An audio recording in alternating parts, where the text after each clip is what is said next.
Hello friends, welcome to my channel teaching by Ansari. कैसे हैं आप लोग? आई होप आप लोग अच्छे होंगे और अच्छे होना भी चाहिए।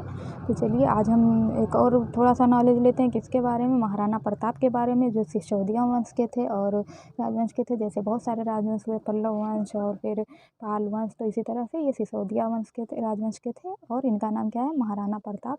क्या इनकी उपलब्धता है और क्या है इनके बारे में इम्पोर्टेंट? चलिए पढ़ते हैं। मेवाड़ की सारी सेना छिन्न भिन्न हो चुकी थी। धन संपत्ति कुछ भी नहीं बचा था। सेना को संगठित करने हेतु तथा मुगल सैनिकों से अपने को बचाने के लिए वह राजपुरुष परिवार सहित जंगल में भटक रहा था। पूरे परिवार ने कई दिनों से खाना नहीं खाया था। पास में थोड़ा आटा था। उनकी पत्नी ने रोटियां बनाई। सभी खाने की तैयारी कर रहे थे, तभी एक जंगली बिलाव रोटियां उठा ले गया। पूरा परिवार भूख से छटपटाता रह गया। भूख से बच्चों की हालत गंभीर हो रही थी। ऐसी दशा देखकर पत्नी ने पुनः घास की रोटियां बनाई, जिन्हें खाकर पूरे परिवार ने अपनी भूख शांत की। कितनी ज़्यादा इन्होंने प्रॉब्लम झेली जब मतलब युद्ध हुआ और फिर सारी संपत्ति छिन भिन्न हो गई, कुछ नहीं रह गया इनके पास में। त्याग, बलिदान, निरंतरता, संघर्ष और स्वतंत्रता के रक्षक के रूप में देशवासी जिस महापुरुष को सदैव याद करते हैं, उनका नाम है महाराणा प्रताप। उन्होंने आदर्शों, जीवन मूल्यों एवं स्वतंत्रता के लिए अपना सर्वस्व दांव पर लगा दिया। इसी कारण महाराणा प्रताप का नाम हमारे देश के इतिहास में महान देशभक्त के रूप में आज भी अमर है। महाराणा प्रताप का जन्म राजस्थान के उदयपुर नामक नगर में हुआ था। बचपन से ही उनमें वीरता कूट कर भरी थी। गौरव, सम्मान, स्वाभिमान व स्वतंत्रता के संस्कार उन्हें पैतृक रूप में मिले थे। राणा प्रताप का व्यक्तित्व ऐसे अपराजेय, पौरुष तथा आदम्य साहस का प्रतीक बन गया कि उनका नाम आते ही मन में स्वाभिमान, स्वतंत्रता, प्रेम तथा स्वदेशानुराग के भाव जागृत हो जाते हैं। तो जो है महाराणा प्रताप बचपन से ही काफ़ी वीर थे और जो है काफ़ी इनके ऊपर गौरव सम्मान है। वीरता कूट के भरी हुई थी। तो मुगल सम्राट अकबर एक महत्वाकांक्षी शासक था उस टाइम। वह संपूर्ण भारत पर अपने साम्राज्य का विस्तार करना चाहते थे। उसने अनेक छोटे छोटे राज्यों को अपने अधीन करने के बाद मेवाड़ राज्य पर चढ़ाई की। उस समय मेवाड़ में राणा उदय सिंह का शासन था। राणा उदय सिंह के साथ युद्ध में अकबर ने मेवाड़ की राजधानी चित्तौड़ सहित राज्य के बड़े भाग पर अधिकार कर लिया। राणा उदय सिंह ने उदयपुर नामक नई राजधानी बसाई। 1572 में प्रताप के शासक बनने के समय राज्य के सामने बड़ी संकटपूर्ण स्थिति थी। शक्ति और साधनों से संपन्न आक्रामक मुगल सेना से मेवाड़ की स्वतंत्रता और परंपरागत सम्मान की रक्षा का कठिन कार्य प्रताप के शासक की प्रतीक्षा कर रहा था। अकबर की साम्राज्य विस्तार की लालसा तथा राणा प्रताप की स्वतंत्रता रक्षा के दृढ़ संकल्प के बीच संघर्ष होना स्वाभाविक था। अकबर ने राणा प्रताप के विरुद्ध ऐसी कूटनीतिक व्यूह रचना की थी कि उसे मुगल सेना के साथ ही मान सिंह के नेतृत्व वाली राजपूत सेना से भी संघर्ष करना पड़ा। इतना ही नहीं, राणा का अनुज शक्ति सिंह भी मुगल सेना की ओर से युद्ध में सम्मिलित हुआ। ऐसी विषम स्थिति में भी राणा ने, इनका जो भाई मान था वो भी उधर ही मुगल शासक की तरफ था। विषम स्थिति में भी राणा ने साहस नहीं छोड़ा और अपनी छोटी सी सेना के साथ हल्दी घाटी में मोर्चा जमाया। हल्दी घाटी युद्ध में मुगल सेना को नाकों चने चबाने पड़े। राणा के संहारक, इसमें तो ऐसे लिखा, लेकिन राणा के संहारक आक्रमण से मुगल सेना की भारी क्षति हुई, किंतु विशाल मुगल सैन्य शक्ति के दबाव से घायल राणा को युद्ध भूमि से हटना पड़ा।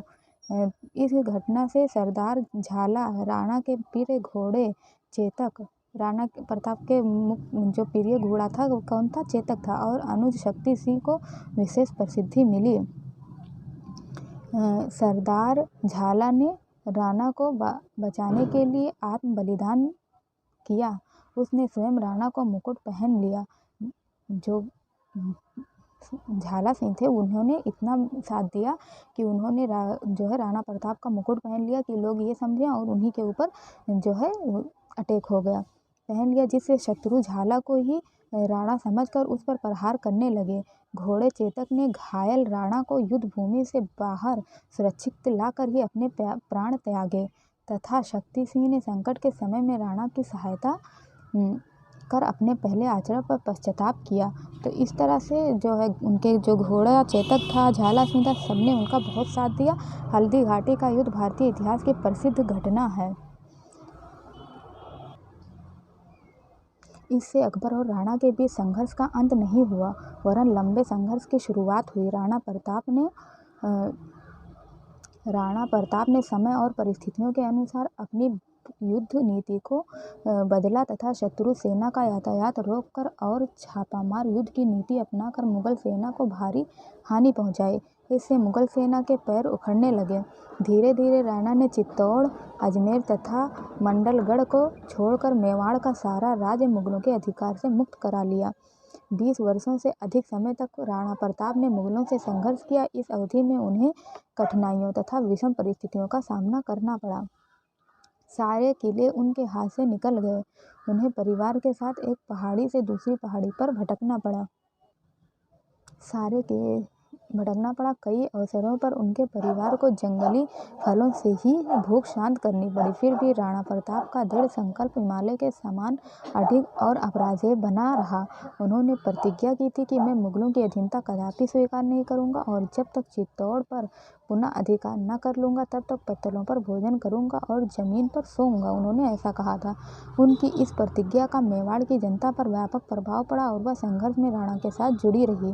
संकट की इस घड़ी में मेवाड़ की सुरक्षा के लिए उनके मंत्री भामा शाह ने अपनी सारी संपत्ति राणा को सौंप दी। वर्ष 1572 ईस्वी में सिंहासन पर बैठने के समय से लेकर 1597 ईस्वी में मृत्यु पर्यंत राणा ने अद्भुत साहस, शौर्य तथा बलिदान की भावना का परिचय दिया। मेवाड़ उत्तरी भारत का एक महत्वपूर्ण तथा शक्तिशाली राज्य था। राणा सांगा के समय में राजस्थान के लगभग सभी शासक उनके अधीन संगठित हुए थे तथा मेवाड़ की प्रभुसत्ता की रक्षा तथा उसकी स्वतंत्रता को बनाए रखना राणा प्रताप के जीवन का सर्वोपरि लक्ष्य था। इसीलिए वे जिए और मरे युवराज अमर सिंह सुख सुविधापूर्ण जीवन के अभ्यस्त थे। महाराणा को अपनी मरणासन अवस्था में इसी बात की सर्वाधिक चिंता थी कि अमर सिंह मेवाड़ की रक्षा के लिए संघर्ष नहीं कर सकेगा। इस चिंता के कारण उनके प्राण शरीर नहीं छोड़ पा रहे थे। वे युवराज और राजपूत सरदारों से मेवाड़ की रक्षा का वचन चाह रहे थे। अमर सिंह और उपस्थित राजपूत सरदारों ने उनकी मनोदशा को समझकर अंतिम सांस तक मेवाड़ को स्वतंत्र कराने का संकल्प लिया। आश्वासन पाने पर उन्होंने प्राण त्याग दिया। राणा प्रताप का नाम हमारे इतिहास में महान देशभक्त के रूप में अमर है। वीर महाराणा प्रताप के अदम्य साहस तथा शौर्य की सराहना करते हुए प्रसिद्ध अंग्रेज इतिहासकार कर्नल टॉड ने लिखा है कि अरावली की पर्वतमाला में एक भी घाटी ऐसी नहीं है जो राणा प्रताप के पुण्य कार्य से पवित्र न हो, चाहे जहाँ उनकी विजय हुई हो या यशस्वी पराजय। प्रताप का जीवन स्वतंत्र प्रेमियों को सतत प्रेरणा प्रदान करने का अनंत स्रोत है। उनका वीरतापूर्ण संघर्ष साधारण जनमानस में उत्साह की भावना जागृत करता रहेगा। तो इस तरह से वो काफ़ी महान थे। उन्होंने कितने स्ट्रगल किए, हर घाटी हर पहाड़ पे वो जंगलों में फिरे, भूखे रहे और किसी भी तरह, लेकिन वो पीछे नहीं हटे। तो अगर आपको ये भी अच्छा लगा तो लाइक सब्सक्राइब करें, बेल आइकन को प्रेस करें और ज़्यादा से ज़्यादा अपने दोस्तों में शेयर करें। Thank you for watching.